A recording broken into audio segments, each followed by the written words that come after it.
Olá, pessoal, boa noite. Espero que vocês estejam bem. Me escutam? Boa noite, professor. Sim. Perfeito. Bom, Boa noite, conforme professor. havíamos dialogado no encontro anterior, hoje nós damos início à abordagem teórica da nossa disciplina, conforme explicitado a vocês. Em tese, nós estamos diante de uma propaganda enganosa no rótulo da disciplina, porque a disciplina é denominada legislação penal extravagante, mas nós temos um núcleo essencial muito importante para a abertura da nossa análise, que corresponde aos crimes contra a administração pública, que não está numa legislação penal extravagante, e sim no nosso Código Penal. E dentro da nossa estrutura curricular, é justamente a abordagem deste tópico dos crimes contra a administração que ocupará os nossos 6 primeiros encontros. É uma matéria bastante densa do ponto de vista de análise, e hoje nos compete não adentrarmos aos crimes específicos, porque antes precisamos compreender algumas peculiaridades aqui do capítulo e dos títulos que tratam dos crimes contra a administração pública. E essas peculiaridades passam por distintos fatores. Vocês verificarão ao longo deste semestre que, quando abordamos o estudo dos crimes em espécie, seja no Código Penal, seja na legislação penal extravagante, nós precisamos passar ao menos por 4 eixos fundamentais ou 4 pontos de análise. Em particular, bem jurídico penal, tipicidade objetiva, tipicidade subjetiva e sujeitos, sujeito ativo, sujeito passivo. Nós vamos construir um pouco do raciocínio que fundamenta a preocupação com esses pontos de análise, mas sempre vocês precisarão ter um enfoque particular nessas expressões que mencionei, porque são elas que permitem que as senhoras e senhores compreendam, número 1, de que crime estamos falando, número 2, como este crime se configura, e número 3, como que o Estado pode punir e quem pode ser respondido e sujeito a tal punição. Se nós não temos uma clareza com relação a estes aspectos, dificilmente conseguiremos compreender bem a peculiaridade de cada infração penal, e a ideia dessa disciplina é justamente permitir que vocês conheçam não só as proibições contidas no Código Penal, mas principalmente como essas proibições, número 1, se consumam, número 2, podem ser suscetíveis de aplicação pelo Estado. Eu vou compartilhar com vocês a minha tela, deixa eu só encontrar aqui que eu alterei o software, para que a gente possa, de entrada, ter então uma lembrança desses pontos estruturais que eu mencionava a vocês, principalmente no que corresponde à estrutura analítica, para que depois nós possamos, então, ver alguns detalhes dos crimes contra a administração pública. Para que vocês tenham uma noção do caminho que nós percorreremos, vamos assim dizer, é fundamental aqui, só minimizar uma tela, abrir o nosso Código Penal aqui, e confirem apenas se vocês já conseguem visualizar o Código Penal, eu creio que agora sim. Se nós vamos até os crimes contra a administração pública, nós verificaremos, em particular, que há muitos elementos que a própria lei já deixa bastante, diríamos que explicitados, ao conjunto de elementos que a própria lei já deixa bastante explicitado quando ela trata de regular as condutas que são proibidas ao falar-se de administração pública. Relembrando, nós iniciamos a nossa análise aqui com os crimes contra a administração. Isso está previsto especificamente no título 11 do nosso Código Penal, e nesse título, a preocupação introdutória que nós devemos, já de entrada, constatar é que, ao abrir o catálogo de proibições que vamos estudar, o próprio legislador já deixou evidente uma noção fundamental. Toda e qualquer conduta que está prevista aqui, a partir do artigo 312, compreendendo um conjunto de elementos, vai tentar proteger a administração pública. Logo, nós precisamos ter clareza sobre alguns fatores fundamentais. Primeiro, o que é administração pública para nós? Essa pergunta pode parecer óbvia, porque, primeiro, que nós, enquanto cidadãos e cidadãs, possuímos uma noção do que seja a administração pública, dentro de uma dinâmica política de Estado. Número 2, porque muitos de vocês já estudaram direito administrativo. E no campo do direito administrativo, também tiveram uma compreensão, uma noção estrutural e conceitual do que é a administração pública. Quais são os atores? O que caracteriza a finalidade desta expressão dentro do campo regulatório do direito administrativo? Ocorre que o direito penal possui muitas peculiaridades. E talvez no marco regulatório, a principal delas é atribuir um conceito e um conteúdo particular de administração pública. Então, este é um primeiro dado fundamental. Nós precisamos ter cautela, porque são crimes delimitados, configurados para proteger a administração, mas a noção de administração pública aqui não é o que geralmente se compreende no marco comum regulatório, seja na sociedade civil, seja no marco do direito administrativo. Número 2, nós verificamos de entrada, logo após o título 11, que trata dos crimes contra a administração pública, verificamos a afirmação de que aqui, no capítulo 1, teremos a definição de um catálogo de crimes que possui uma particularidade. São crimes praticados por funcionário público contra a administração em geral. Vejam, crimes praticados por funcionário público contra a administração. E este elemento, crimes praticados por funcionário público, já traça uma rota muito peculiar para nós. Por quê? Quando vocês tiveram a parte geral de direito penal, estudaram que há algumas infrações, há alguns crimes que podem ser praticados por qualquer pessoa. Exemplo, homicídio, artigo 121. Exemplo, furto, artigo 155. São os denominados crimes comuns. E este aspecto de crime comum é porque qualquer pessoa, independentemente do seu status funcional, político, social, pode vir a praticá-lo. Quando o legislador, no título 11, do capítulo 1, afirma que são crimes praticados por funcionário público, nós já temos uma limitação no que diz respeito a quem pode praticar tais infrações penais. Porque o sujeito ativo, a pessoa que ativamente pode vir a cometer a infração penal, precisa gozar da função do status de funcionário público.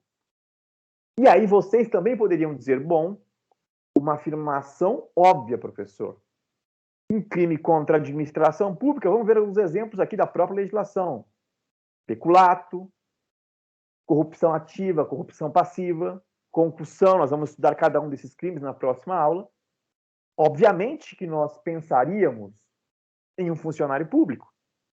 Logo, o que você menciona para nós aqui, dizendo, bom, é preciso ter cautela com relação ao bem jurídico, à administração, é preciso ter cautela com o sujeito ativo, funcionário público, não é nenhuma novidade, não é um dado novo. E aqui surge a segunda observação. Da mesma maneira que nós temos um conceito peculiar e particular do que é a administração pública para fins de proteção jurídico-penal, ao tratarmos de funcionário ou função pública para fins penais, não adotamos o conceito do direito administrativo. O direito penal também atribuiu um sentido específico para a função pública no que tange a possibilidade ou não de considerar-se alguém como funcionário para fins de punição, para fins de prática de uma infração penal dentro desses crimes que foram previstos e catalogados no nosso título 11 aqui do Código Penal. Então, a noção do que é administração e a noção do que é funcionário público e o que isso representa para fins punitivos dentro do direito penal é algo bastante peculiar e é mais ou menos por esse caminho que nós diríamos que traçaremos o raciocínio fundamental da nossa aula de hoje. Entender, número 1, o que significa proteger a administração pública. Número 2, o que significa afirmar que alguns crimes são praticados por funcionário público. E aí precisamos entender o conceito de funcionário que o nosso Código Penal adotou, para que assim possamos avançar na análise e na abordagem daquilo que foi proposto para a reflexão de hoje. Eu escutei que alguém me pediu a palavra, eu não sei se foi alguma interrupção, se está tendo algum problema na gravação, então eu pergunto a vocês se estava ocorrendo algo aí e eu não me dei conta. Tudo certo? Tudo certo, professor. Tudo certo. Eu escutei alguém falando professor aí, então já fiquei preocupado. Bom, vamos lá então. Então nós já vimos aqui, nós estamos diante de crimes contra a administração pública e o grande foco de proteção seria... Opa, tá dando uma bugada aqui. Ah, tá. Seria a administração pública como bem jurídico. Nós temos como objetivos aqui 3 parâmetros de análise. E eu preciso que vocês tenham clareza com relação a esses 3 parâmetros, porque no próximo encontro, na próxima semana, nós já partiremos do pressuposto de que compreendemos algumas coisas. Que coisas? Número 1, o bem jurídico protegido e o que é administração pública. Número 2, a definição não só de administração pública, como também de funcionário público para direito penal. E número 3, deixa eu só tentar minimizar a tela de vocês aqui, acho que não dá, destacar qual é o caráter próprio, o que gera essa condição de crime próprio para os crimes contra a administração pública, e isso tem uma importância brutal no que diz respeito à aplicação do artigo 30 do nosso Código Penal. Nós verificaremos mais adiante, ainda na aula de hoje. Então, nós precisamos entender já de cara o bem jurídico. Eu sempre menciono nas aulas e faço questão de enfatizar alguns aspectos. Opa, deixa eu só sair um pouco, que está dando uma travada. Vocês me dão só... Eu não estou conseguindo minimizar aqui a tela de vocês. Agora foi. E assim estava dando uma... Está travando aqui a minha tela, não estou conseguindo avançar nos slides. Quando nós pensamos no direito penal, é muito importante termos em conta, quem teve direito penal 1 recentemente, tem isso em mente com bastante clareza, é importante ter em mente a função do direito penal. E não é uma função que eu, professor Douglas, estou trazendo, ou que o autor especialmente brasileiro, Luiz Regis Prado, César Bittencourt, André Sanches, enfim, Rogério Sanches, perdão, Fábio Roque, Nestor Távora, todo mundo que atua na área penal, seja de direito material processual, traça. Não é uma visão peculiar nossa. É um conceito construído historicamente e que, para além dessa construção histórica, é adotado não só no plano político-legislativo, quanto no plano jurídico-jurisdicional. Me refiro à função do direito penal como algo que quer proteger bens. Vocês provavelmente estudaram isso lá no começo dessa matéria. Embora pareça algo óbvio, nós precisamos entender bem o porquê desta afirmação óbvia. E que ela não é tão óbvia assim quando nós estamos no campo punitivo. Por quê? Se nós fizermos uma consulta pública, seja em Macapá, seja em Santana, Oiapoque, Laranjal do Jari, enfim, Pedra Branca do Amapari, Tartarugalzinho, perdão, e várias outras cidades do estado, perguntando qual é a função do direito penal, e até mesmo na turma, certamente nós teríamos um número expressivo de pessoas que tenderiam a afirmar que o direito penal tem como função básica proteger a sociedade contra criminosos. Vamos colocar esse termo entre aspas, porque tecnicamente ele é incorreto, mas é a expressão que surge nas discussões públicas. Bom, as leis penais servem para proteger. Proteger quem? Nós. Nós quem? Sociedade, entre aspas, de bem, contra pessoas que infringem a lei penal. Esse é um raciocínio que, do ponto de vista externo, quando eu digo externo, extrajurídico, social, tem um sentido. Esse sentido é o de que as pessoas percebem que é importante uma certa proteção do Estado contra pessoas que podem gerar algum dano, algum prejuízo. E esse dano, esse prejuízo, corresponde especificamente à lesão aos bens jurídicos. Não entendi, professor? Todas as vezes que nós pensamos em bens jurídicos, nós devemos ter em mente alguns valores, algumas funções que são fundamentais para a vida em sociedade. Eu acredito que ninguém tenha dificuldade em compreender que proteger a vida é algo fundamental. E essa ideia de proteger a vida como algo fundamental, ela surge justamente diante da inexistência de um ente que pudesse proteger as pessoas individualmente. Historicamente, quando nós pensamos na vida humana, nós tínhamos pessoas que viviam ou individualmente ou em pequenos grupos, tribos, coletividades, e que subsistiam com base na força. Então, o parâmetro de autoafirmação, de satisfação dos interesses individuais, era, de um lado, a violência, de outro, a persuasão. Então, ou eu utilizo a minha força física para reduzir a capacidade de resistência de outra pessoa e essa pessoa faz o que eu quero ou cede ao meu desejo. Por exemplo, obter alimentos, ocupar territórios. Eram práticas que se concretizavam ou pelo uso da violência, ataques, emboscadas, ou pela persuasão em alguns contextos. Os antropólogos que trabalham com as dinâmicas, principalmente de tribos indígenas, deixam bastante evidente que uma das características da interação entre determinadas tribos indígenas era justamente a persuasão, mas era uma persuasão que tinha uma finalidade de conquista e de sujeição do outro, do próximo. Ocorre que tanto no caso da violência, quanto na situação da persuasão, do convencimento, nós tínhamos alguns problemas. Em particular, número 1, eu só tinha a duração do meu poder enquanto eu não me deparasse com outra pessoa, outra comunidade, outra tribo que possuísse maior força.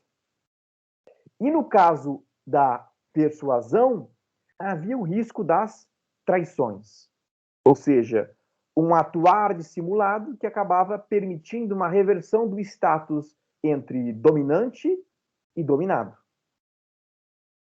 A intensificação desses conflitos que surgiam na dinâmica da violência ou dos problemas derivados da traição, principalmente nos casos de persuasão, isso, com o avanço das dinâmicas e interações, deu causa à percepção política da necessidade do Estado. Por quê? O que acontecia quando havia o conflito entre grupos de pessoas ou pessoas individuais que possuíam interesses distintos? Havia a violência e, consequentemente, a morte. Fora isso, a conquista não era sinal de permanência ou duração contínua do poder. De modo que as relações eram instáveis. nós não tínhamos estabilidade no modo de viver. Isso passou a ser um grande problema até que se pactua a importância de se transferir, diríamos que, poder para um ente, para um parâmetro que estava acima das pessoas individuais. Este parâmetro, este ente é o Estado, a figura do Estado. E como isso? Por meio de um contrato social. Obviamente que eu estou falando de forma muito superficial aqui, porque, em termos filosóficos e políticos, há muitas concepções que fundamentam toda essa evolução histórica. Mas o surgimento do Estado como um contrato social quer permitir justamente que alguns interesses mínimos, alguns valores mínimos sejam protegidos por alguém que esteja acima de grupos e de pessoas. E esta proteção quer permitir justamente a vida de forma coletiva. Então, quando nós pensamos no direito do ponto de vista geral e no direito penal em particular, nós precisamos entender o seguinte: o direito, neste caso, ele foi criado, ele foi concebido para que alguns valores fossem protegidos. Patrimônio, furto, roubo. Vida, por exemplo, homicídio. Integridade corporal, lesões corporais. Dignidade sexual, estupro. A lei vai regular os comportamentos que as pessoas que querem conviver não aceitam. Mas não é só não aceitar. São comportamentos que impedem coexistir. Quando o direito penal entra para regular estas condutas, a sinalização é: eu e você que convive em sociedade. A convivência que nos permite coexistir só é possível porque não é o seu interesse, não é o meu interesse que vai prevalecer. É o interesse da coletividade que foi consagrado em um contrato, algo que hoje nós temos transladado ao nosso texto constitucional, às nossas leis. Então, caso você, cidadão, queira conviver, caso queira coexistir conosco, é importante que se observe um conjunto de regras, um conjunto de parâmetros que nos permitirá coexistir. Isso nem sempre foi simples, porque, de entrada, quando nós traçávamos a regulação do Estado, principalmente nos estados absolutistas, nós tínhamos basicamente as ideias de quem estava no poder sendo colocadas na lei, e era uma lei que queria preservar apenas os interesses do rei, da família real, que controlava uma sociedade e um poder. Isso cai por terra com a Revolução Francesa, quando, para tentar reduzir o poder arbitrário do Estado, nós temos a regulação penal para proteger a liberdade dos cidadãos e cidadãs. Proteger a liberdade do quê?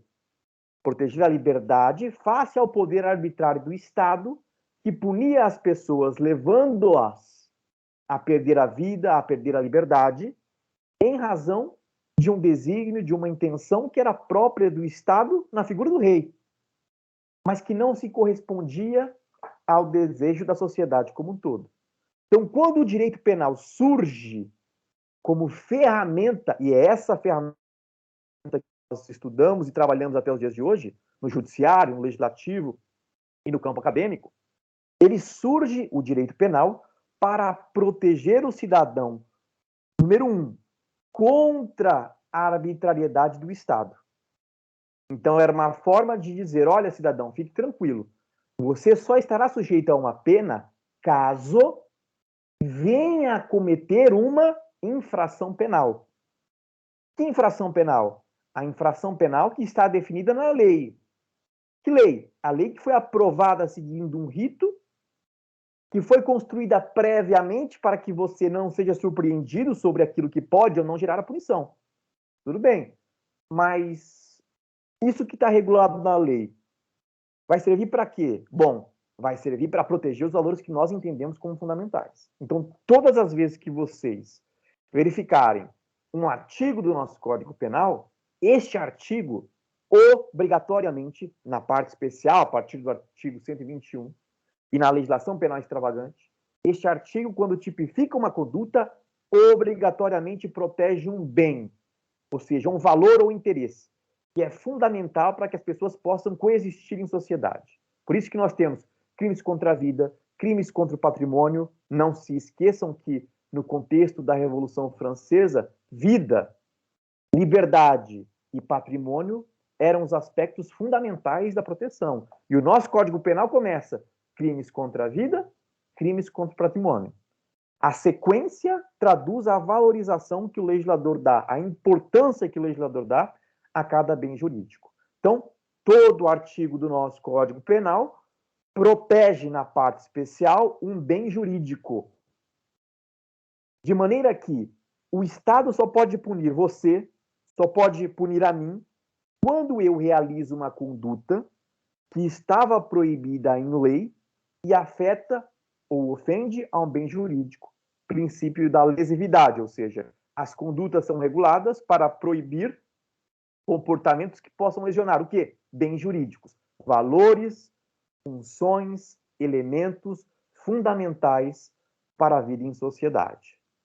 Então, o argumento de legitimidade da intervenção punitiva do Estado é isso. Eu preciso verificar quando ocorre a lesão ao bem jurídico. E mais, a pena que é prevista, ela precisa ser proporcional à importância deste bem jurídico no Estado, na sociedade e no direito que trata do Estado inaugurado por esta sociedade em específico. Bom, isso é matéria lá do comecinho do direito penal. E significa, então, para nós o quê? Aqui na administração pública, com o bem jurídico, nós estamos falando de condutas que vão afetar uma dinâmica do Estado inaugurado por uma sociedade. Cada Constituição inaugura um Estado. Hoje, por exemplo, do ponto de vista jurídico, nós estamos no Estado inaugurado pela Constituição de 1988, que não é o mesmo Estado jurídico das Constituições pretéritas. E aí vocês poderiam já pensar, bom, professor, então, quando nós pensamos aqui em crimes contra a administração pública, nós podemos, do ponto de vista de análise, irmos até o direito administrativo, que muitas e muitos já estudaram, para entender, por exemplo, que aqui estaríamos diante de um conjunto de comportamentos que foram proibidos nos artigos do Código Penal para proteger a ofensa contra os sujeitos da administração pública, ou seja, o conjunto de órgãos, de entidades, de agentes públicos que, de maneira coordenada, atuam com a finalidade de realizar um interesse público.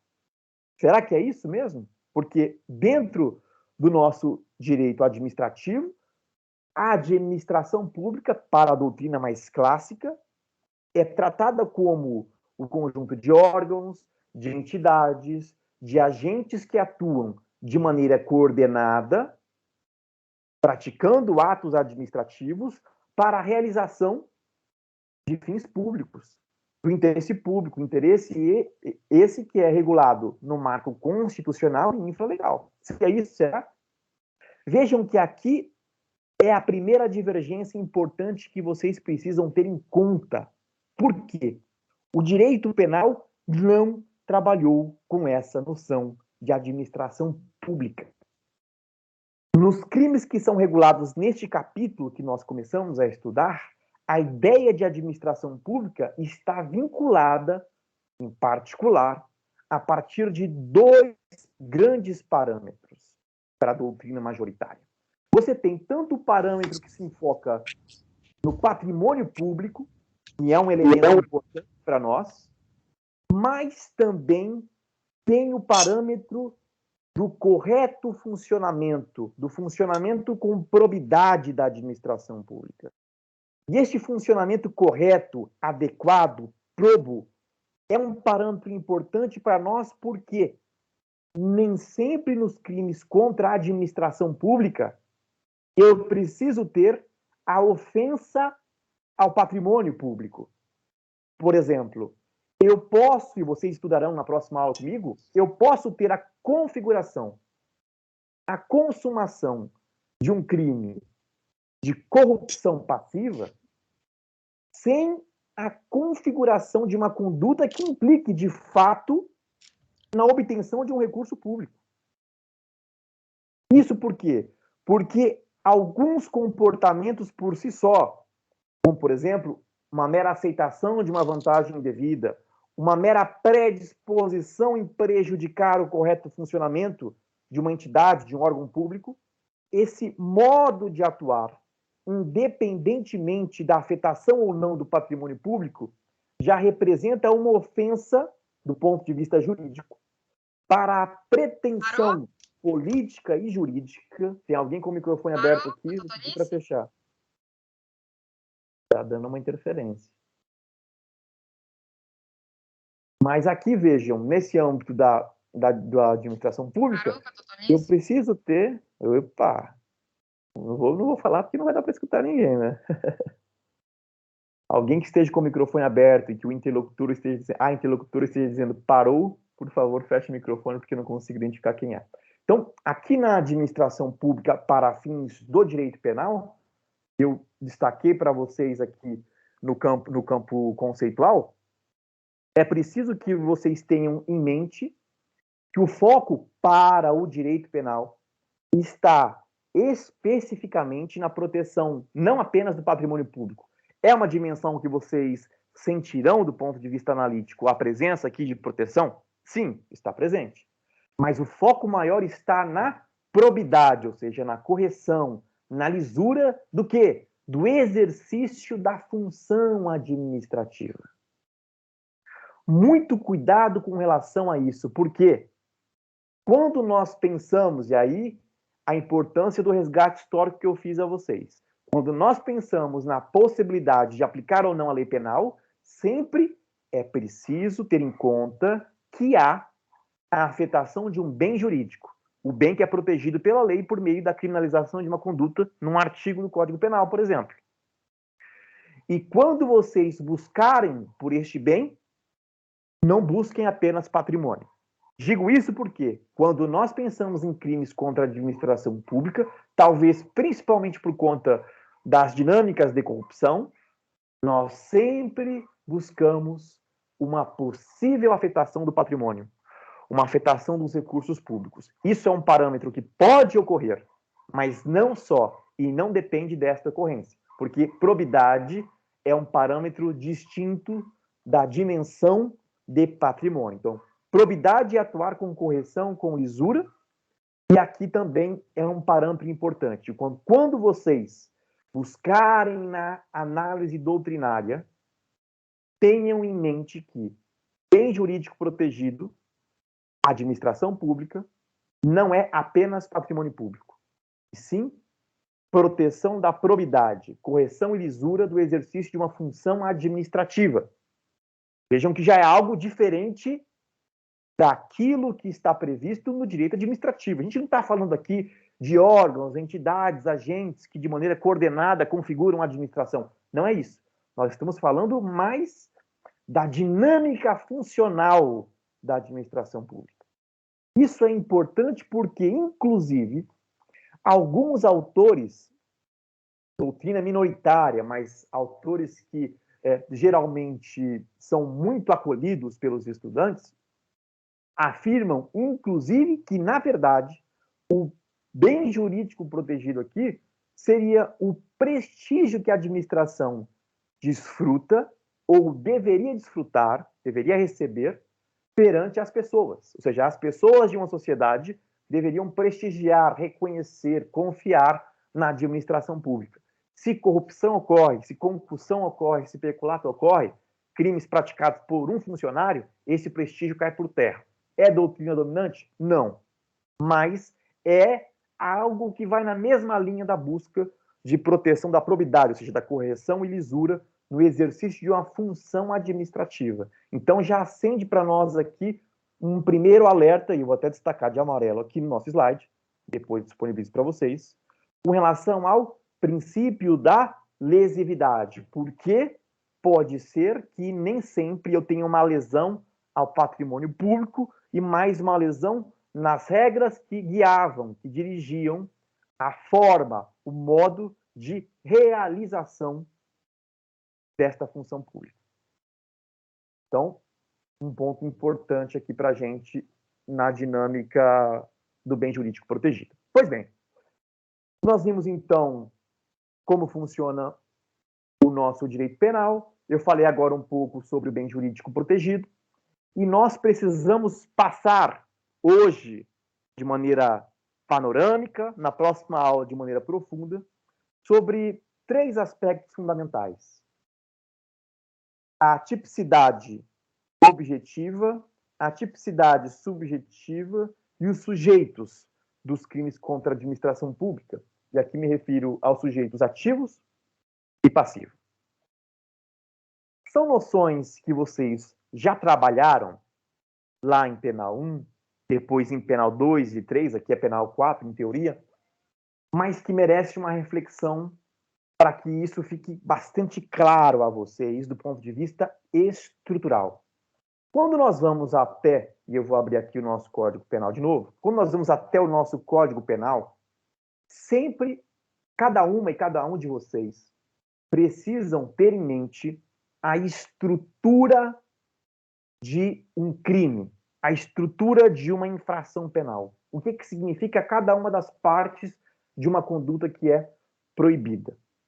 Vamos analisar aqui o primeiro dos crimes que está previsto nos crimes contra a administração pública, que é o peculato, para que possamos ter clareza no que tange alguns elementos de fundamental memorização, aprendizagem por parte de vocês. Então, aqui no artigo 312, conforme mencionei, nós temos a figura do peculato. E o peculato, no que tange ao tipo objetivo ou à tipicidade objetiva, o que é isso? Tipicidade objetiva. Quando nós falamos de tipicidade, vocês precisam ter em mente... Opa, deixa eu fechar isso aqui. Vocês precisam ter em mente a noção de tipo penal que trabalharam lá em Penal 1. O que é um tipo penal? Alguém se recorda o que é tipo penal? Alguém poderia me ajudar? Já que vocês todas e todos são bacharéis na parte geral do Código Penal, quem se recorda da definição de tipo penal?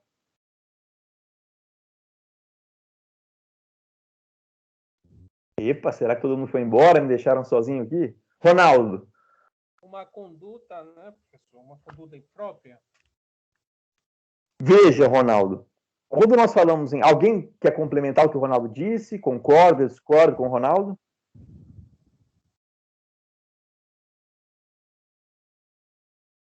Presumir que está todo mundo ausente, só o Ronaldo já tem um ponto positivo comigo aqui, Ronaldo. Veja, quando nós pensamos em tipo penal, nós precisamos pensar... Eu prefiro não opinar. Numa conduta que é descrita pelo legislador. Descrita por quê? Porque ele está proibindo-a. Ou seja, do ponto de vista conceitual, que vocês vão encontrar nos livros, tipo penal é uma conduta descrita com a finalidade de proibi-la. Então, o legislador não quer, em particular, por exemplo, que as pessoas subtraiam patrimônio alheio. Por isso, ele descreveu esta conduta no artigo 155, tração do furto.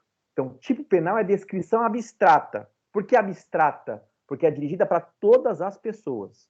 Qualquer um dessa turma é destinatário, destinatária de todas as proibições que estão no Código Penal. Então, uma descrição abstrata. Do quê? De um fato. A subtração de uma coisa, por exemplo, é um fato que implica a lesão ao patrimônio de alguém. Então, descrição abstrata de um fato que a lei proíbe. Proíbe por quê? Porque isso implica na lesão ao bem jurídico. No nosso caso, em particular, quando falamos de tipicidade objetiva, vocês precisam sempre se atentar à parte do artigo da lei que vai descrever a conduta. Então, aqui, no caso do peculato, olha o tipo objetivo, olha a tipicidade objetiva. O que está sendo proibido aqui? Apropriar-se. Os verbos que constam de cada artigo constituem o núcleo da conduta. A doutrina chama isso de verbo ou núcleo típico. Por quê? É o núcleo do comportamento que está sendo proibido. Então, aqui, o que está sendo proibido? A apropriação. Quem é o destinatário desta proibição de apropriar-se? Em particular, o funcionário público. Então, nós já temos aqui um elemento importante. O funcionário público é a pessoa que pode realizar a conduta. Que conduta? A apropriação, apropriar-se. Apropriar-se do quê? Apropriar-se de dinheiro, valor ou qualquer outro bem móvel, público ou particular, de que tenha posse em razão do cargo ou desviá-lo. Então, ele pode, de um lado, apropriar-se desse dinheiro, desse valor, desse bem, ou, de outro lado, desviá-lo em proveito próprio ou alheio. Este é o comportamento que está sendo proibido aqui. Esta apropriação de dinheiro, valor ou qualquer outro bem móvel, ou desviado em proveito próprio ou alheio. É qualquer pessoa que pode praticar este tipo de objetivo? Nós vimos que não, porque o legislador tratou de enfatizar aqui que precisamos estar diante de alguém que esteja na condição de funcionário público. Este é um elemento essencial para este tipo penal. Por quê?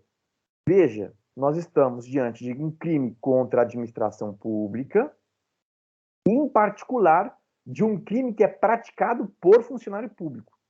Se eu excluo aqui do artigo 312 a expressão funcionário público, eu já tenho um outro crime, que seria, por exemplo, o crime de apropriação indébita.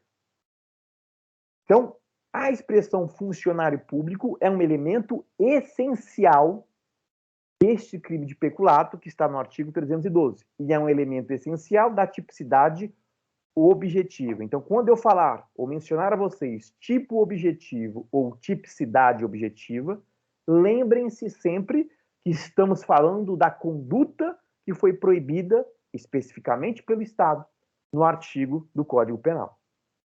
Já quando nós falamos de tipicidade subjetiva, agora, nós precisamos ter em mente um outro aspecto fundamental que também estudaram lá em Direito Penal 1. Vocês, quando iniciaram o estudo dessa disciplina, tiveram aulas que enfatizavam que, no campo do direito penal, não existe a chamada responsabilidade objetiva. Ou seja, eu não atribuo uma pena a alguém simplesmente considerando que, a olho nu, do ponto de vista objetivo, eu posso estabelecer uma relação de causa e efeito entre um resultado que o direito penal não queria e a conduta dessa pessoa. Por exemplo, imaginem que o Ronaldo estivesse trafegando pela Avenida Fábio, em Macapá, em um veículo automotor, respeitando o limite de velocidade daquela via. E um ciclista cruza o carro do Ronaldo de maneira inesperada, e o Ronaldo, que estava dentro do limite de velocidade, atropela o ciclista e esse ciclista vem à morte. Vejam, se eu penso no nosso raciocínio do direito penal, nós sempre precisamos visualizar um fato como se fosse uma fotografia. Então eu olho para este fato e vejo, opa, aqui há algo que é relevante para o direito penal. Por quê? Eu tenho a morte. A morte significa afetação ao bem jurídico vida. E aí surge a pergunta, mas por qual razão esta morte ocorreu? Esta morte ocorreu porque um carro atropelou esse ciclista. Se eu perguntasse ao Ronaldo, Ronaldo, você acha que seria correto, seria justo eu mencionar a você que a tua conduta o torna homicida do ciclista? Você acha que isso é correto tecnicamente? Não, Por que não? porque, como já estudamos aí, tem toda uma situação a ser analisada, todo caso a ser visto, como o senhor falou. Pelo olho nu da coisa, sem pegar, sem analisar os fatos, é um crime, né? Foi a morte da pessoa. Mas tem a questão de ser culposo ou doloso, né? Aí nós vamos estudar para entender melhor isso. Exatamente. O elemento do dolo e da culpa é o que nos permite compreender se de fato estamos diante de um crime. Inclusive, um ponto de cuidado para vocês. Quando nós falamos tecnicamente no direito sobre a ocorrência de um crime, a ocorrência do delito, eu preciso verificar que há todos os elementos do crime que vocês estudaram: tipicidade, ilicitude e culpabilidade. Se a pessoa não atua com dolo ou com culpa, não há tipicidade, exclui-se a tipicidade. Então, pode existir a infração da lei, mas não há um crime, e por isso não há a responsabilidade penal. Nós trabalhamos no campo do direito penal com a responsabilidade subjetiva. E a regra geral é que as condutas proibidas pelo nosso código são condutas que foram realizadas de forma dolosa. Vocês viram que o dolo é o que? A consciência e a vontade de realizar aquele comportamento que é proibido. Então, quando alguém mencionar ou solicitar de vocês uma reflexão sobre dolo, tenham em mente duas coisas.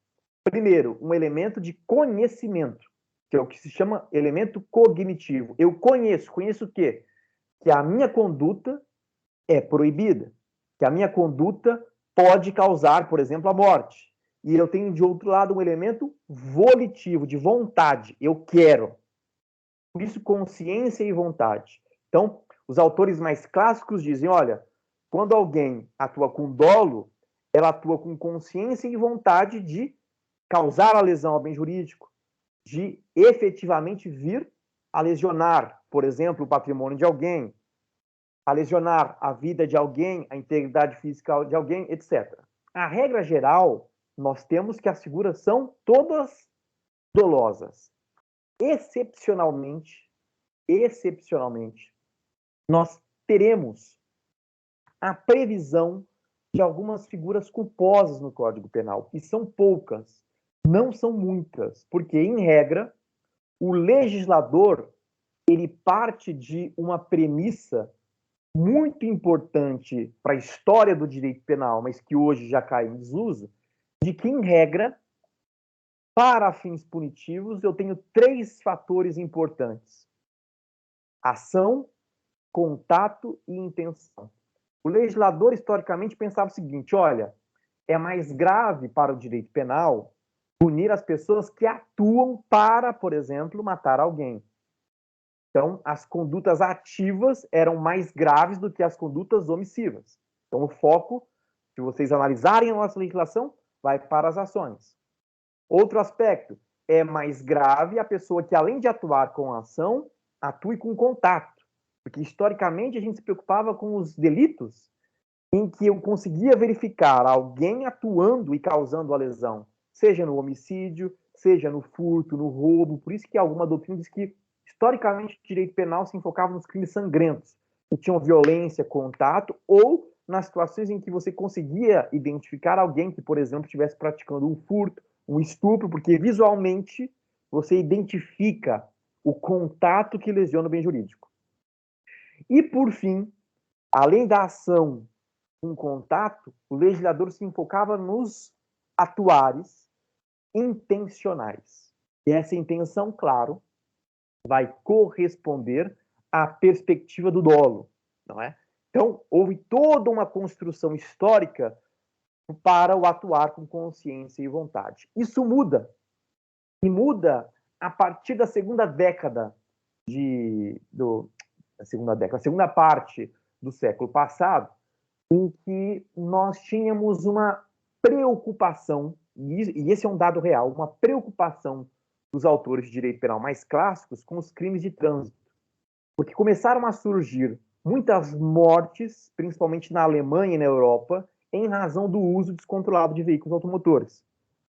E aí surge a preocupação em dar uma atenção aos delitos culposos. E vocês sabem, se de um lado eu tenho o dolo como um atuar com consciência e vontade que venha a causar um resultado que não era desejado pelo direito penal, esse resultado é a lesão ao bem jurídico, na culpa eu também tenho lesão ao bem jurídico. Mas essa lesão ocorre em razão da inobservância de um cuidado.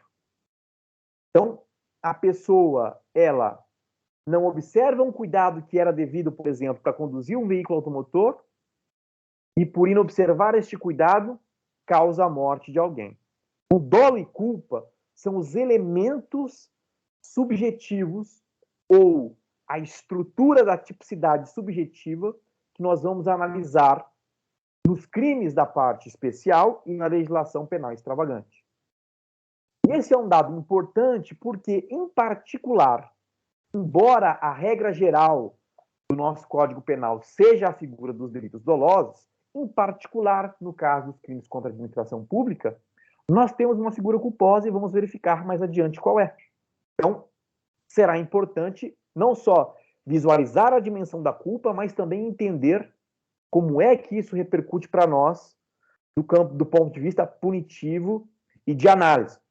Naquele exemplo que eu dei do Ronaldo, por exemplo, que estava na Avenida FAB, cumprindo a normativa, e ao cumprir a normativa de velocidade, a pessoa cruza e mata e vem a óbito em razão da colisão, nós sequer falaríamos de uma conduta delitiva por parte do Ronaldo. Por quê? O Ronaldo não atuou com dolo, não atuou com consciência e vontade de causar a morte, artigo 121 do ciclista, isso, aqui na verdade seria o Código de Trânsito, não é? Do ciclista, e número 2, ele tampouco deixou de observar o cuidado na condução do veículo automotor. Então, nessa situação, não haveria que imputar-se responsabilidade penal. Cuidado com esse raciocínio, porque nós vamos resgatá-lo quando tratarmos do peculato, em específico em alguns desdobramentos culposos que abordaremos. Então, aqui a ideia simplesmente é resgatar este elemento. Vocês precisam ter em mente a dinâmica, a lógica dos delitos em particular, aqui nos crimes contra a administração, dos delitos no que tange ao âmbito subjetivo. E aqui me refiro dolo e culpa. Nem todo comportamento que é reprimido, que é proibido pelo Estado, será doloso ou culposo. Outra obviedade, mas que aqui nos crimes contra a administração pública poderão gerar gerar algumas consequências bastante relevantes quando um crime ele venha a se configurar, em particular, a partir de um atuar culposo de um funcionário público. Aqui, para que vocês não se esqueçam do que comentamos agora, resgatem o artigo 18 do nosso Código Penal, porque é lá no artigo 18 em que nós teremos as definições de crime doloso e crime culposo. Então, lá no inciso 1º do nosso artigo 18, nós temos o dolo, quando a gente quis o resultado e assumiu o risco de produzi-lo, e esse assumir o risco de produzi-lo, cuidado, porque é a figura do dolo eventual. E, posteriormente, no inciso 2, nós temos a figura do crime culposo, quando o agente deu causa por imprudência, negligência ou imperícia, distinções que vocês também estudaram na parte geral. Eu vejo aqui que o Ronaldo está com a mão levantada, baixou. Tem alguma dúvida específica aqui, Ronaldo? Ou a gente pode prosseguir? Não, professor, eu ia mencionar justamente nessa questão, né? E nesse exemplo que o senhor deu, não houve nem perícia, nem prudência da minha parte, né? Ou imperícia. Então, é como o senhor mesmo já mencionou aí. Sim, exatamente. E esse é um raciocínio importante, porque nessas situações não há que se falar em tipicidade, aqui em específico, do ponto de vista subjetivo. Pode até ser que houve a situação de questionar-se se há morte ou não, mas do ponto de vista subjetivo, não há que se falar na configuração do tipo penal. Bom, aqui em particular, então, nós vimos, deixa eu só voltar aqui, porque eu acho que minha tela não está aparecendo para vocês. Nós vimos, então, número 1, a situação inerente bem jurídico. Número 2, elemento ou tipicidade objetiva. Vimos que a condição de ser funcionário público é um aspecto fundamental.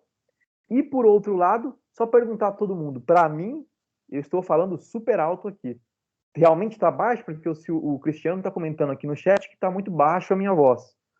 Para mim, eu estou falando absurdamente alto, porque eu tenho um retorno. Tá um pouco baixo, professor. Ué, mas aqui para mim tá no último volume. Eu até falar, pô. Para mim tá ótimo, professor. Aqui tá ótimo também, professor. Pode ser alguma instabilidade da internet. Bom, então eu estava comentando a vocês que nós vimos, não é? Alguns aspectos que trabalharam tipicidade bem jurídico, tipicidade objetiva, tipicidade subjetiva, e aí eu preciso agora resgatar alguns pontos sobre os sujeitos. Por quê? Todo tipo penal, toda criminalização que é feita pelo Estado a partir da lei penal, tem alguém com o microfone aberto aqui, eu só vou pedir para fechar o microfone. Deixa eu ver se eu identifico quem é. Carolina. Carolina, se puder fechar o teu microfone, eu agradeço. Ou melhor, deixa eu tentar mutá-la. Obrigado, Carolina. Então, nós partimos para a análise dos sujeitos, ou tipo subjetivo, não é? E no que tange aos sujeitos, é importante termos em mente que vamos voltar lá para a nossa análise, né? Toda análise feita dos tipos penais, quando ela envolve um bem jurídico, ela vai, de um lado, traçar as pessoas que podem realizar a conduta proibida, que podem vir a ofender, lesionar o bem jurídico, o sujeito ativo, quem atua, seja na omissão, seja no atuar propriamente dito. E, por outro lado, nós temos o sujeito passivo, que é o ente ou a pessoa que titulariza o bem que é protegido. Aqui, em particular, quando nós estamos diante da figura do peculato, de entrada, obviamente, conforme disse a vocês, toda a preocupação está concentrada no sujeito ativo, porque nós tratamos de funcionário público. Veja, peculato, apropriar-se ao funcionário público. Em particular, depois nós temos a corrupção passiva, solicitar ou receber para si ou para outrem, aí vem depois aqui a promessa ou vantagem, né? E em específico que envolve também o funcionário público, porque diz respeito ao exercício da função. Concussão, exigir para si ou para outrem, direta ou indiretamente, ainda que fora da função ou antes de assumi-la, uma vantagem indevida. Veja, eu sempre tenho ou a menção do legislador ao funcionário público ou ao exercício da função como aquilo que permite a prática da infração penal. Logo, dentro deste foco de análise que nós estamos traçando aqui, já surge uma primeira constatação importante que vocês, em exame da ordem dos advogados e nos concursos públicos, terão, mas que precisa ser absorvida, não porque cai no concurso, mas que vocês precisam entender o porquê das palavras. Porque uma vez que vocês entendem o porquê das palavras, vocês não precisarão decorar, porque se recordarão sempre da expressão. A literatura, a doutrina, por conta deste foco que dá no funcionário público, aqui ao tratar dos crimes contra a administração pública, nos dirá o seguinte: olha, ao analisarmos, ao abordarmos crimes contra a administração pública, é óbvio que o enfoque sempre está no funcionário, ou seja, a pessoa que exerce a função. Sendo assim, sempre nós temos alguém, sujeito ativo, que está dentro da administração pública, ou seja, executa uma função numa organização do Estado. ou seja, numa agrupação ou coletividade estruturada para que se realize uma finalidade, um interesse público. Este dado de estar dentro da administração, dado próprio do funcionário, é o que a doutrina clássica, desde o direito romano até os dias de hoje, chama de intrâneus. O que é intrâneus? Que está dentro da administração pública. Então, quando nós pensamos em funcionário público, vocês verificaram na doutrina que há o uso da expressão correlata, intrâneos, que diz respeito à pessoa que atua no exercício de uma função pública ou consegue praticar o crime em razão da função pública. Por que essa distinção? Porque eu posso ter um crime que é praticado quando eu estou exercendo a função. Imaginem que, ao praticar um ato administrativo meu próprio enquanto funcionário, eu venha a aceitar o recebimento de uma vantagem indevida praticando o crime de corrupção passiva, por exemplo. Veja que eu estava exercendo a função, vendi a minha decisão, aceitei a vantagem para decidir, favorecendo alguém. Pois bem, estava no exercício da função. Mas pode ser que o meu cargo, o meu status funcional, me permita cometer crimes que não estão diretamente relacionados com o exercício da função. Então, eu consigo praticar infração, por exemplo, em razão da minha condição de funcionário público, eu consigo ingressar nos prédios da administração pública e cometer um peculato, apropriar-se de algum valor de algum bem que estava na administração, mas que não tinha nada a ver com a minha função. O meu status funcional me permitiu praticar. Nós vamos verificar isso quando estudarmos peculato. Então, quando falamos de funcionário público aqui, lembrem-se, intrâneos, alguém que está dentro da administração e que atua no exercício de uma função pública ou em razão dela. Entretanto, e este é o ponto, talvez, de extrema relevância para nós aqui no nosso Código Penal, só vou pedir para a Carolina fechar a câmera aqui, Carolina, porque está dando uma travada, o sistema está alertando que tem 2 câmeras ativas. Obrigado, Carolina. Estou pegando teu pé já, né? Por que é importante nós nos atentarmos à expressão estranhos? Porque estranhos é uma expressão que vem do latim extra algo. Aqui estamos diante de pessoas que não exercem a função pública, ou seja, que não pertencem ao quadro da administração, mas que, por algum fator, nós verificaremos o porquê disso, acabam envolvendo-se na prática de um crime contra a administração e que envolve alguém que exerce a função pública. Em quase todas as infrações penais que versam sobre corrupção, em quase todas as infrações penais que versam sobre corrupção, nós teremos funcionários públicos, portanto, intrâneos, pessoas que estão dentro da administração, exercendo funções, e estranhos, particulares, que atuam no concurso de pessoas, ou seja, concorrem, atuam em conjunto para a prática de um crime em particular, mesmo que não exerçam essa função pública. Vocês viram hoje, por exemplo, eu abri o G1 Amapá e verifiquei que havia uma investigação no Estado sobre algumas municipalidades que tratavam de crimes contra a administração pública. Próxima aula nós vamos verificar cada uma das infrações que foram colocadas nas notícias hoje no Estado do Amapá. E nesses casos em que eu estava verificando no dia de hoje, saiu aqui das notícias principais, havia justamente uma clareza na constatação, já não está aqui, depois eu pego de novo a notícia. Havia uma clareza na constatação de pessoas que pertencem à administração e que não pertenciam à administração. E aí surge a pergunta importante para vocês. Espera aí, professor, o senhor agora há pouco me disse que nesses crimes contra a administração há um elemento que conforma o tipo objetivo, principalmente no caso do peculato, que é a função pública ou ser funcionário público. E eu disse, isso traduz um elemento essencial. Por quê? se eu tiro a figura do funcionário público, muda o crime ou, em algum caso, deixa de existir o crime. Porque alguns crimes só têm sentido quando são pensados na estrutura da administração pública.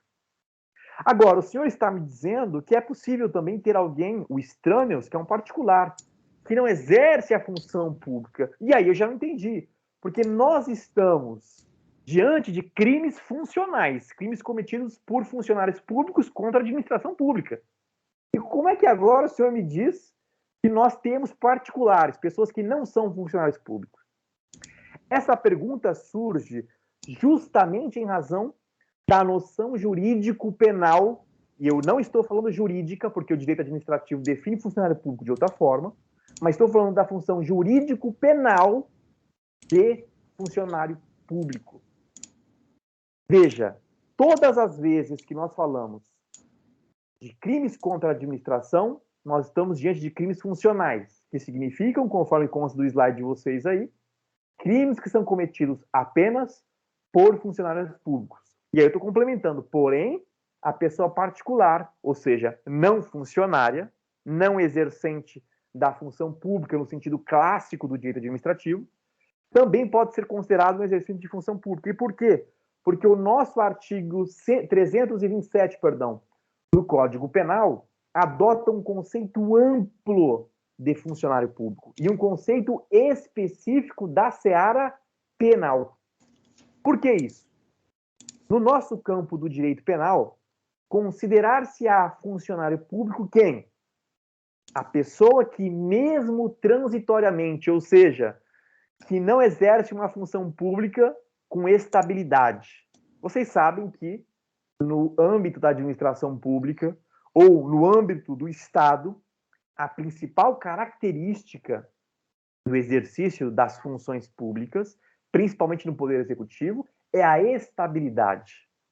Por isso, muitas pessoas focam nos concursos públicos, seja no Executivo ou no Judiciário, porque a maior parte dos cargos desses poderes trazem a estabilidade funcional.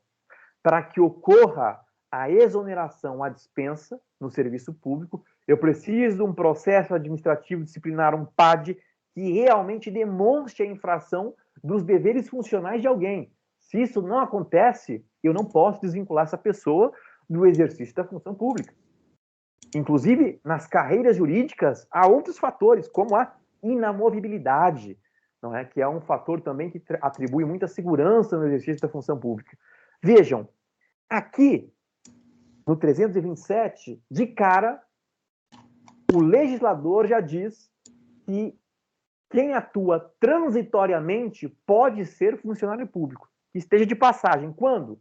Quando essa pessoa, mesmo sem receber alguma remuneração, exerce um cargo, um emprego ou uma função pública.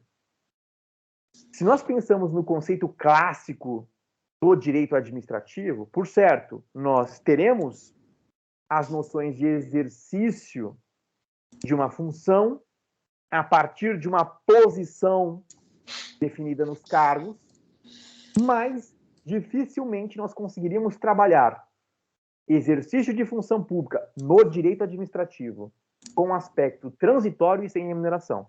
Pois aqui no direito penal, pessoas que atuem transitoriamente e sem remuneração, ou seja, em alguns casos voluntariamente, podem ser consideradas como funcionárias ou funcionários públicos, desde que exerçam cargo, emprego ou a função no sentido mais estrito. Houve um caso, eu trago aqui 2 exemplos que na minha atuação prática já constatei,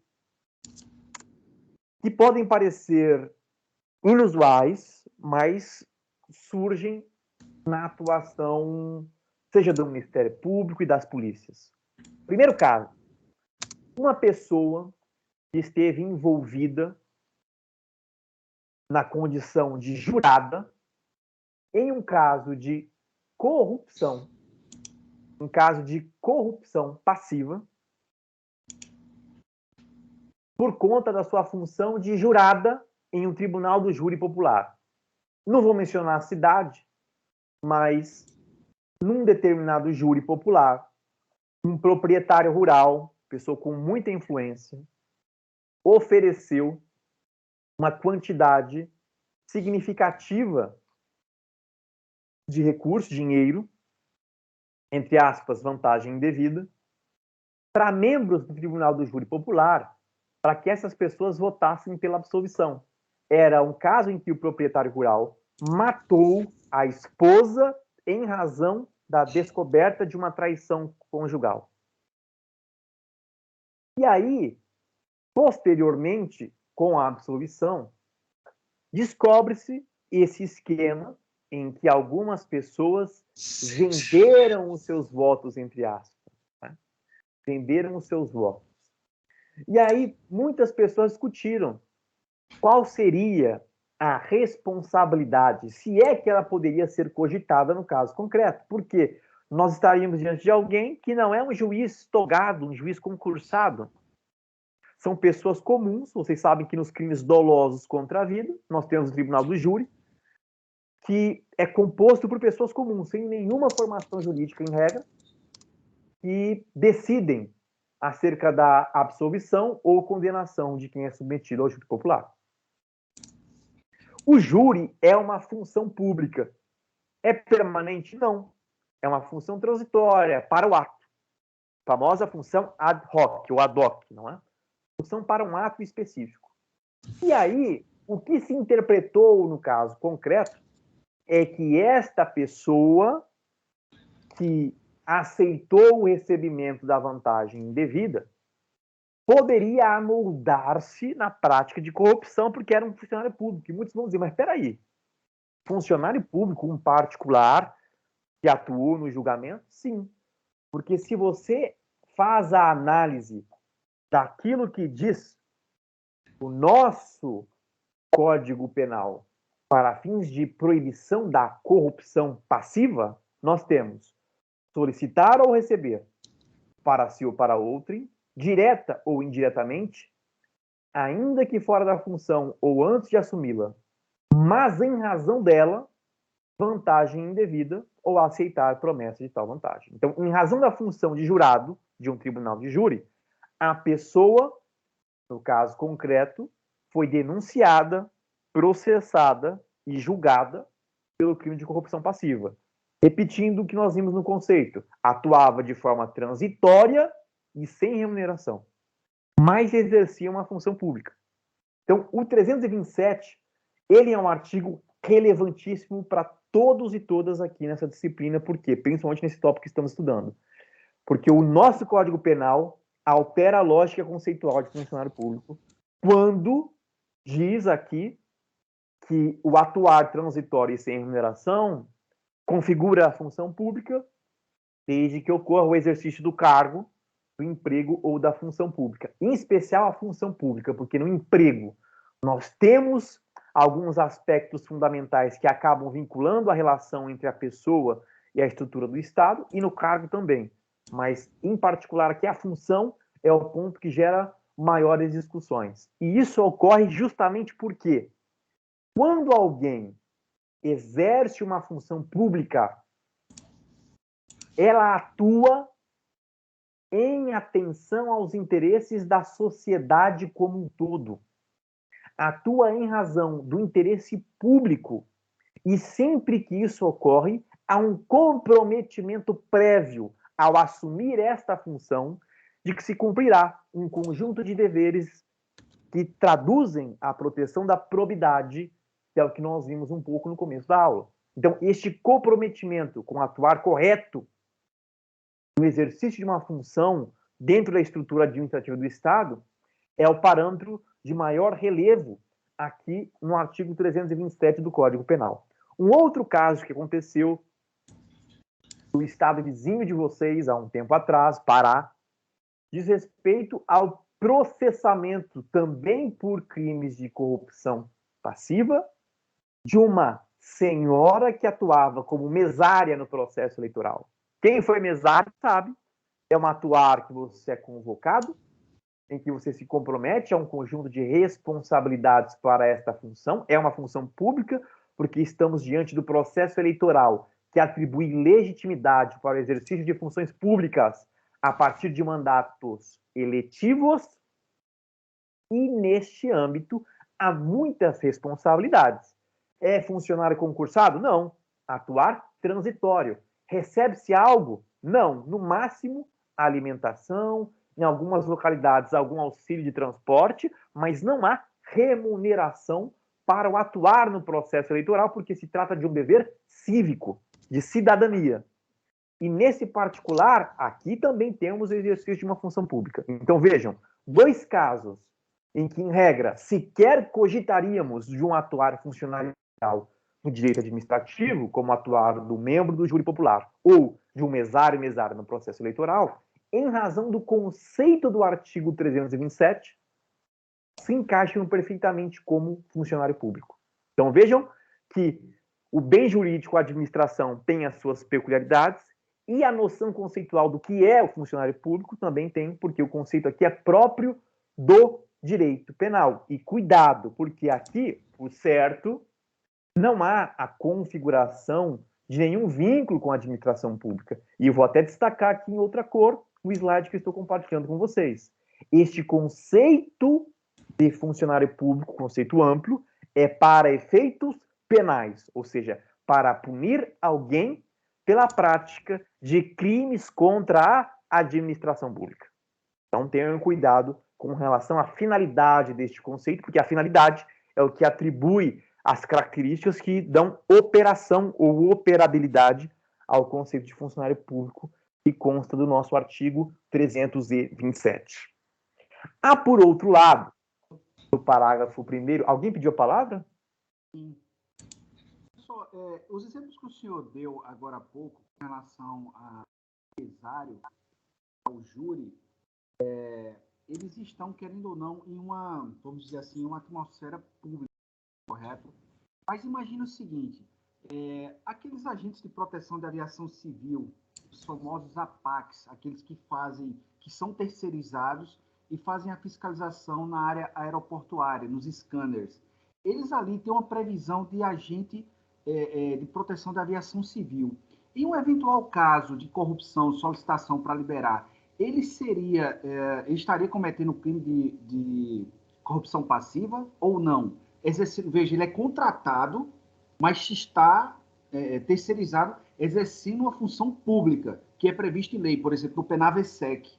Nesse caso, se enquadraria como corrupção passiva também? Sim ou não? Olha, se eu e o Hugo tivéssemos combinados antes, não daria certo, né?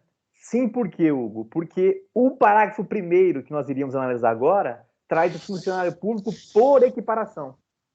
Veja o que diz o 327, parágrafo 1º.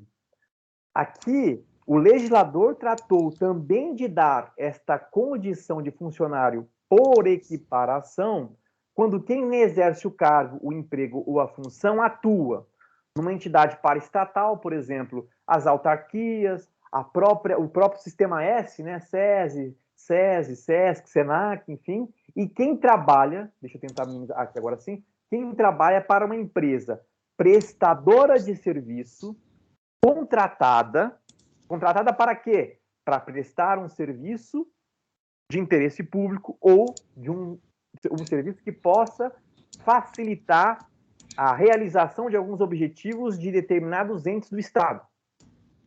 Ou numa situação em que há um convênio para que uma pessoa, por exemplo, até mesmo um profissional liberal, execute uma atividade que é típica da administração pública. Por exemplo, no caso que o Hugo deu, se eu entendi bem, ele fala que há um conjunto de profissionais que atuam numa tarefa fiscalizatória ou fiscalizadora que garantizam a realização da aviação civil, por exemplo, ou de um contexto em que é importante ter junto de cuidados para que a aviação ocorra dentro daquilo que nós chamamos de risco permitido, ou seja, o risco é uma probabilidade de dano, mas só é permitido os riscos que são controlados. Então, eu preciso controlar o risco. Esses profissionais seriam contratados fora da administração para que, em concreto, permitissem, com o seu atuar, a realização de um objetivo que é público, que é a realização do serviço de aviação civil. Em particular, neste caso, vejam, se eu tenho uma empresa que foi contratada, pessoa jurídica de direito privado, fora da administração pública, mas foi contratada ou está numa situação de convênio para realizar não só a atividade, como algo do serviço público, eu tenho a condição de funcionário por equiparação. No exemplo que o Hugo deu, eu só não posso cravar qual é o crime que ocorreu, porque nós precisaríamos analisar qual foi a conduta. E isso aí nós iniciaremos na próxima aula, quando estudarmos cada um dos crimes contidos na nossa legislação, os crimes contra a administração pública. Mas no que tange a condição, o status de funcionário público, nós teríamos, por conta desta equiparação que consta do artigo 327, parágrafo 1º do Código Penal. Por exemplo, vocês estudaram no âmbito do direito administrativo, quem não estudou ainda, que há alguns contratos que versam sobre concessão. Há alguns serviços que são públicos e são fundamentais para uma dinâmica urbana, de cidade, por exemplo, e que o Estado não tem condições de executá-lo ou crê que a iniciativa privada pode realizá-lo de melhor maneira. E aí, por exemplo, realiza essa concessão, ou seja, concede o direito de que um particular execute o serviço público. Então, os concessionários, permissionários, acabam executando alguns serviços e atividades próprias da administração pública.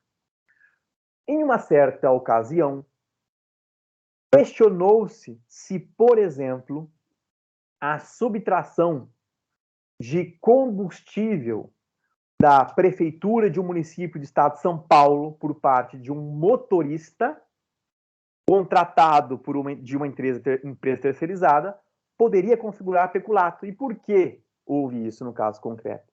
Porque aqui o motorista que executa a função de conduzir o veículo automotor para fins de transporte público num contrato de concessão exerce uma função pública, se encaixa para fins penais como um funcionário público equiparado ou por equiparação nos termos do artigo 327, parágrafo 1º. Então, ele trabalha em uma empresa prestadora de serviço que foi contratada para auxiliar a administração pública na realização de um serviço público. Qual é o serviço público? Transporte público de passageiros. E, nesse sentido, aqui, há esta equiparação para fins punitivos. Repito, simplesmente para fins punitivos. Se nós vamos no campo do direito do trabalho, a conversa é outra. Se vamos no campo do direito administrativo, a conversa é outra. Só para fins punitivos é que haveria, repito, a equiparação, porque aqui, novamente, o que se busca é delimitar uma forma de atuar para as pessoas que devem ou deveriam realizar serviços ou atividades públicas. Um caso que é muito corriqueiro, infelizmente, no campo punitivo, são de profissionais médicos e médicas que atuam em sistemas de hospitais privados, porém, realizam atividades do SUS. E quando atuam como médicos do SUS, praticam atos contra a administração pública.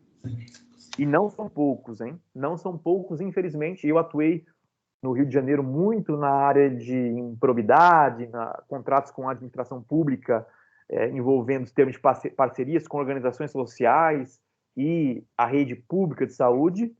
E são muitos os casos de ações penais que incluem como sujeitos ativos, por exemplo, de crimes de peculato, crimes de corrupção, inclusive, para profissionais da área médica que atuam em hospitais privados, executam alguns atos dentro do SUS, Sistema Único de Saúde. Então, neste caso em particular, quando a função exercida se dá envolvendo a administração pública, eu também posso cogitar aqui a equiparação. Situação complicada? Sim, porque eu dependo da apreciação de um conjunto de elementos para constatar de fato quando eu tenho essa distinção entre o atuar privado e o atuar dentro do sistema público de saúde, no caso, profissionais da área médica. Mas atuei seguramente em mais de 10 casos em que os profissionais da área médica eram colocados como sujeitos ativos de crimes contra a administração pública, o que é um grande problema do ponto de vista prático. Geralmente eram condutas que não eram praticadas individualmente. Vamos supor, eu tinha um problema na administração pública, na contratação, e havia um desvio ou mesmo a apropriação que se dava dentro de uma dinâmica de execução de serviços públicos, mas não necessariamente com o conhecimento de todos os profissionais envolvidos na execução daquele serviço. Mas, claro, em alguns contextos, o Ministério Público acabava presumindo o conhecimento por conta de receituários, prontuários, assinaturas em documentos, que geravam uma certa presunção de que havia o conhecimento em dolo eventual de algumas práticas ilícitas dentro de unidades hospitalares, que se beneficiavam do atuar desses médicos individual. Então, era uma situação muito complicada. Quando nós adentrarmos aos crimes em espécie, nós vamos abordar um pouco desses aspectos.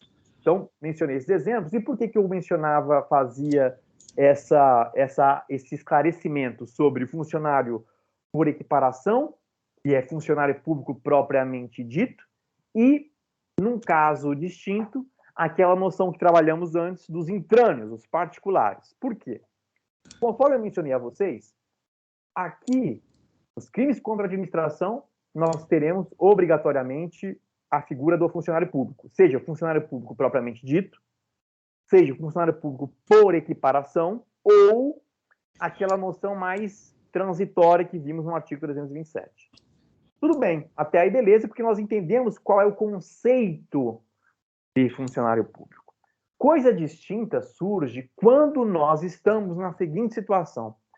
Imaginem, em particular, que estamos na cidade de Macapá, e na cidade de Macapá eu tenho um amigo que exerce uma função pública dentro da administração. Não vou mencionar funções para não gerar presunções aqui. Então, a pessoa exerce uma função pública dentro da administração. E aí, eu atuo em conjunto com essa pessoa. Eu, Douglas, não exerço função pública alguma, nem transitoriamente, nem de maneira permanente, enfim. E atuo em conluio com essa pessoa para que nós consigamos, por exemplo, desviar doses da vacina contra o coronavírus e vendermos essas vacinas no mercado. Esse colega funcionário público, ou seja, pertencia aos quadros da administração, atua e consegue ali concretizar a prática do peculato que nós vimos, a apropriação, né, dessas vacinas. Vamos supor que não houve a corrupção de ninguém. Vamos ficar na apropriação para facilitar no caso do peculato que nós vamos começar na próxima aula. Aí surge a primeira indagação importante. Por quê? Recordem que quando nós estudamos o artigo 300, estudamos não, vimos, né, a figura do peculato, vamos abrir novamente o peculato para ler o teor do peculato, não é? No peculato, nós vimos no 312, apropriar-se o funcionário público de dinheiro, valor ou qualquer outro bem móvel. A vacina poderia ser considerada como um bem móvel, público ou particular de que tem posse em razão do cargo ou desviado em proveito próprio ou alheio. Então, o foco aqui é o funcionário público. E aí você que já compreendeu as peculiaridades do direito penal disse, opa, professor, mas cuidado, hein? O conceito de funcionário público é amplo. Beleza, vamos no 327. 327 diz que será funcionário público quem, em particular, para efeitos penais, embora transitoriamente ou sem remuneração, exerce cargo, emprego ou função. Eu disse, eu não exerço cargo, emprego ou função. Ponto 1. Ponto 2. Eu tampouco atuo numa sociedade paraestatal, entidade paraestatal, perdão, ou numa prestação de serviço contratada para facilitar a realização dos interesses da administração pública. E aí surge um problema, por quê?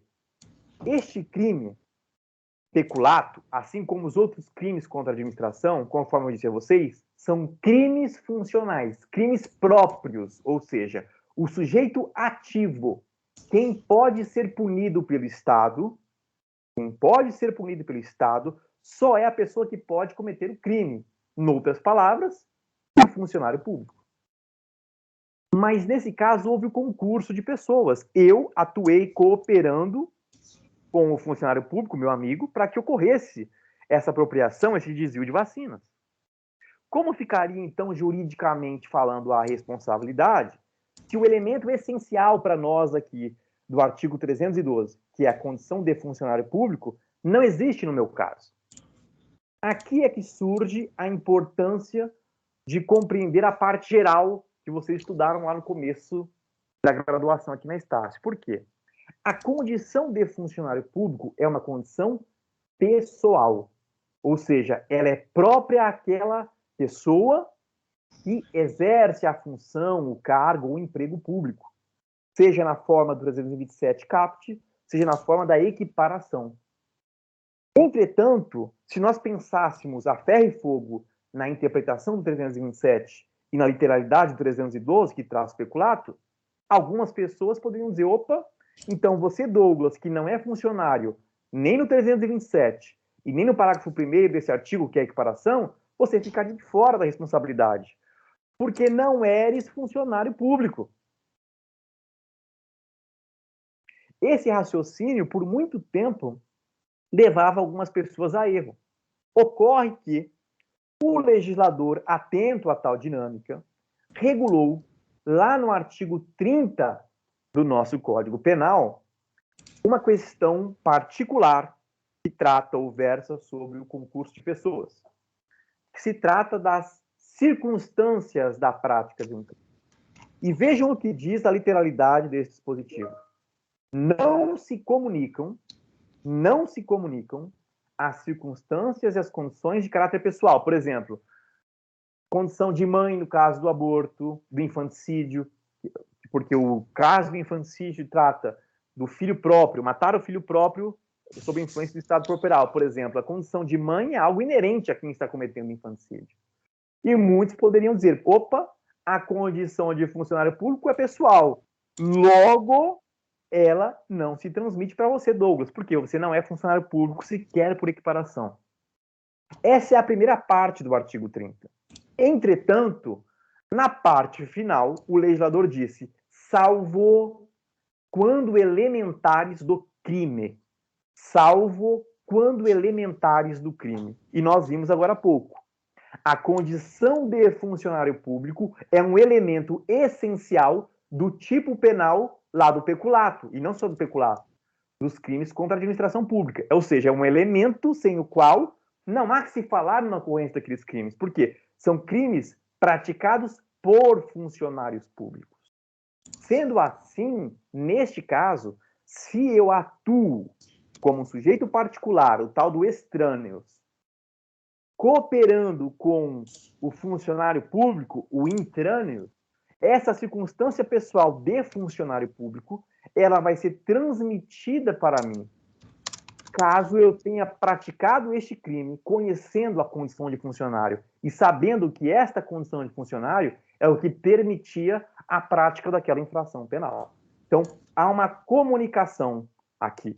Eu me beneficio, entre aspas, do status de funcionário público e respondo pelos crimes contra a administração. Então, saibam que, no âmbito dos crimes contra a administração pública, esse artigo 30 é muito importante porque ele permite o concurso de pessoas entre funcionários públicos e não funcionários públicos. E vocês viram que, no concurso de pessoas, lá no artigo 29 do Código Penal, a responsabilidade é construída quando eu consigo identificar pessoas que, de qualquer maneira,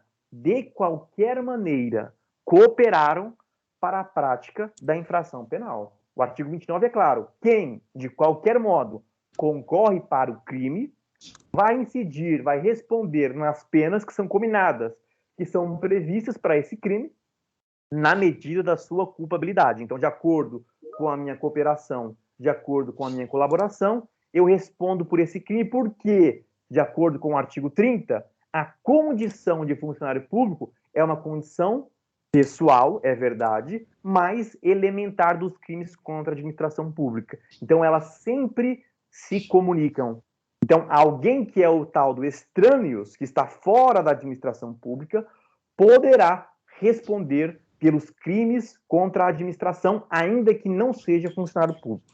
Então, vejam, conforme eu mencionei a vocês no começo da aula, nós, número 1, estávamos com uma noção inicial de que estaríamos diante de administração pública como estrutura do Estado e funcionários públicos cometendo crimes contra essa administração, e agora já vemos que a coisa é diferente no campo punitivo, porque o bem jurídico à administração pública, número 1, diz respeito não só ao patrimônio, mas ao correto funcionamento com lisura, exercício com lisura, probidade da função administrativa, e número 2, vimos aqui nesta aula de hoje que o conceito de funcionário público, ele é bastante peculiar, é regulado pelo Código Penal de maneira distinta do direito administrativo, do direito do trabalho, e está dirigido especificamente para fins punitivos. E, pelo artigo 30, inclusive quem não é funcionário público pode responder por crimes funcionais. Vejam que aparente contradição. Se o crime é funcional, só responde quem é funcionário. Mas, por conta do artigo 30, a condição de funcionário se estende e alcança as pessoas que não são funcionários, mas cooperaram para a prática de um crime contra a administração pública. Então, vejam que o conceito de funcionário é bastante peculiar e a noção de crime funcional também é bastante peculiar. Eu sei que nós já passamos 5 minutos de aula, eu só vou gerar a lista de presença aqui e vou passar a palavra para o Hugo para que ele apresente a dúvida dele. Sim, Hugo. Professor, eu estou com uma dúvida em relação ao crime de desacato. Imagine a seguinte situação, que um contribuinte desacate um servidor público no exercício da sua função, mas que ele não está devidamente identificado como servidor público, mas mesmo assim fazendo a sua função. Exemplo, imagine um policial que está fazendo uma investigação e em uma situação fortuita na rua, um contribuinte começa a desacatá-lo e ele investigando em uma situação investigativa.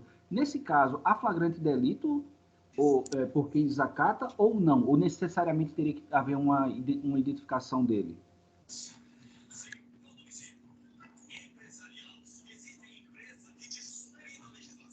Opa, me escutam agora? Alô, alô? Sim. Sim. Hugo, eu acho que caiu a minha conexão aqui, eu não escutei toda a tua pergunta. Eu vou repetir, professor, apesar do horário, mas é uma dúvida que eu tive aqui. Imagina uma situação em que um contribuinte desacata um servidor público que está em uma situação velada. Por exemplo, um policial. Ele está numa investigação de forma velada e que há um desacato nesse caso, né? Ele não sabia que era um policial. Mesmo assim, essa situação se configura em um flagrante delito por desacato ou não? Isso aí, primeiro que nós vamos estudar isso no crime de desacato, viu? Mas você tem que entender dois conceitos distintos. Primeiro, de funcionário, de autoridade pública, para que a gente consiga verificar como é que eu configuro o crime de desacato. Porque, veja, aqui nós ainda estamos tratando dos crimes cometidos por funcionários. No desacato, a gente não necessariamente está falando de um crime cometido por funcionário. Você pode até ter algum funcionário público praticando desacato, mas ele não será dentro da função em tese.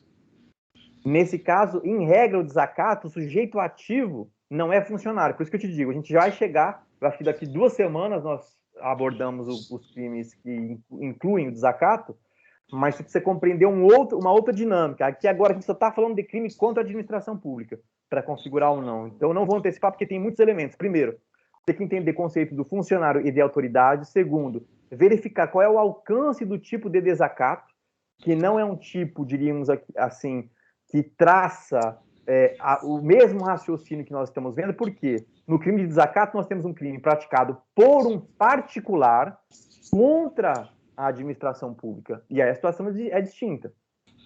Agora, claro, o teu raciocínio é por conta do exercício da função ou em razão dela. Então, nesses casos, você vai precisar compreender essencialmente como é que ocorre a configuração diríamos que da percepção que a pessoa tem de que ali, de fato, alguém está a atuar como funcionário público. E esse ponto no crime de desacato é discutível. Por isso que eu te digo que a gente tem que esperar. Então, tem que verificar lá no artigo 331 do desacato como é que eu consigo entender que se configura esse verbo desacatar, ou seja, de acatar a ordem ou atuar de quem está no exercício da função. Mas aí, em particular, já não é um crime funcional, porque é um crime do particular contra a administração pública. Repito, pode ser que um funcionário público cometa desacato? Pode. Há vários casos assim, mas não era no exercício da função, essencialmente, em regra. Excepcionalmente, em alguns casos, mas aí a saída é mais fácil para fins de análise. Então, a gente vai chegar lá ainda, Hugo. Se aguarda que o 331 não está longe da nossa abordagem. Obrigado, professor. Boa noite. Nada. Mas cuidado, hein, Hugo. Nesse caso do desacato, é um crime praticado por particular contra a administração, e aí não estaríamos diante de um crime funcional dentro do raciocínio que nós estamos vendo hoje aqui, tá? Então, só para... Eu já fiz a chamada de vocês, só para fechar, então, hoje nosso objetivo era compreender, número 1, o bem jurídico, número 2, a noção de funcionário público, número 3, essa questão do artigo 30 do Código Penal, que vai permitir a extensão da condição de funcionário público para quem não é funcionário público, nos termos do artigo 327, no caput, e lá no parágrafo 1º, tudo bem? Eu vou deixar para vocês, amanhã pela manhã, aqui nos arquivos de aula, algumas menções importantes do que nós falamos, com alguns julgados, inclusive, para que nós possamos começar a fazer a abordagem de jurisprudência. E antes de encerrar a aula, na sexta-feira, eu vou ter um projeto de extensão aqui na Estácio, que nós vamos analisar alguns casos de matéria penal, de jurisprudência penal, do STF. Salvo engano, é de 6h30 às 20 horas, a professora Laira está realizando a divulgação disso. Nós vamos ver uma decisão do Supremo Tribunal Federal e verificar como é que essa decisão foi construído, o raciocínio dela, para ver se é uma decisão correta ou não do ponto de vista teórico, que é o que nós aprendemos na faculdade. Até porque decisão judicial não necessariamente corresponde ou traduz aspectos corretos do ponto de vista teórico, principalmente no STF. Há vários casos de algumas aberrações. Então, eu selecionei algumas decisões polêmicas para que nós possamos discutir. Na sexta-feira haverá isso. Se informem com a coordenação, com a professora Laila a respeito disso. E eu acredito que a Estácio deverá certificar essa atividade. De outro lado, para quem tem interesse em atuar como representante de turma, me encaminhe uma mensagem privado para que eu possa ver se já tenho preenchimento ou não. Preciso encaminhar isso para a professora Laila. Não haverá eleição, mas quem tem interesse, eu farei uma lista e depois escolherei a partir da lista. Não haverá eleição entre vocês, é quem queira atuar, me encaminhe a mensagem no privado e eu responderei. Sobre quem quiser sair, está dispensado, só vou responder as perguntas que me colocaram aqui, porque eu vi algumas coisas no chat. Professor, O colega... Já gerei a chamada, é automática. Já fiz a lista, já. Fiquem tranquilos. Quem precisar sair... Esse material vai ficar disponível, professor? Lá sim, nos arquivos de aula, na plataforma Teams. Amanhã cedo eu coloco não só o que a gente viu hoje, especificamente o que nós vimos hoje para não gerar confusão, e as decisões que eu mencionei que quero colocar para vocês, algumas decisões do STJ, STF, sobre alguns pontos importantes que nós mencionamos em aula. Professor. Parte dos arquivos de aula, sim? Professor, boa noite. Sim, Eliselma, te escuto. Professor, eu só gostaria de pedir para o senhor, se possível, o senhor gravar sua aula, porque às vezes, por exemplo, a minha internet caiu ainda agora, né? Aí eu fiquei sem energia, na verdade, e voltou. Aí demora para conectar a internet. Aí seria, se o senhor puder gravar, postar para a gente, eu lhe agradeço, tá? Tá gravado, fica tranquilo que tá gravado. Tá gravando, estou confirmando aqui até. Fica tranquila.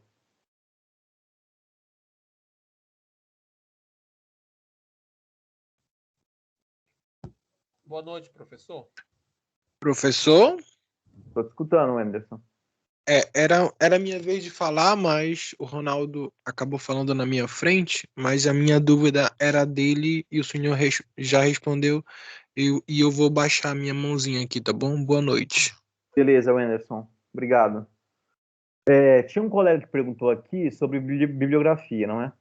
Na bibliografia, eu não estou conseguindo identificar aqui, o Cristiano perguntou sobre bibliografia.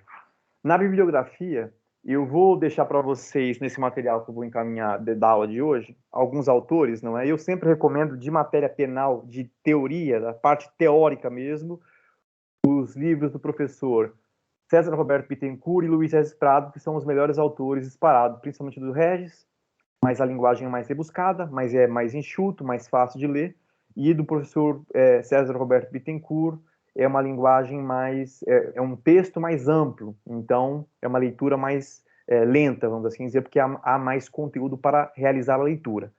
São as duas melhores obras, as obras que influenciam todas as bancas de concurso e de OAB, porque são os autores que realmente desenvolveram as reflexões penais no Brasil. Há um livro novo do professor Luciano Anderson de Souza, da USP, que também é muito bom, mas esses autores dão um enfoque especial, vamos assim dizer, para a abordagem do Código Penal. Qual que é o problema? O problema é que nós vamos ter, no máximo, um mês de Código Penal aqui. Depois nós vamos para a legislação penal extravagante, não é? E aí, a parte de literatura já é mais escassa. Então, para a parte de legislação extravagante, eu vou recomendar para vocês os códigos penais comentados. Por quê? Não o Código Penal, né? A legislação extravagante comentado, também vou deixar alguns autores para vocês. E aí é muito mais escasso, porque não são todos os autores clássicos que publicaram livros sobre isso. São poucos livros que estão disponíveis. Nesse momento, Crimes contra a Administração Pública, o livro do professor César Roberto Bittencourt e do professor Luiz Regis Prado estão disponíveis na plataforma Minha Biblioteca e vocês podem acessar tais livros lá na plataforma Minha Biblioteca de forma tranquila. Isso está incluído no pacote de vocês da Estácio, não tem nenhum custo adicional, mas é o livro digital, não é? Então é um livro que só pode ser acessado nesta plataforma. Então, outra coisa, leiam livros atualizados, porque nós tivemos o pacote anticrime, que alterou toda a legislação a partir de 2020, de maneira que há muito impacto na parte especial do pacote anticrime. Se o seu livro é anterior a 2019, ou é de 2020 mesmo, já está desatualizado se não estiver de acordo com o pacote anticrime. Então, tenham cautela com relação a isso. Eu vou pausar aqui a gravação da aula, então, e a gente se encontra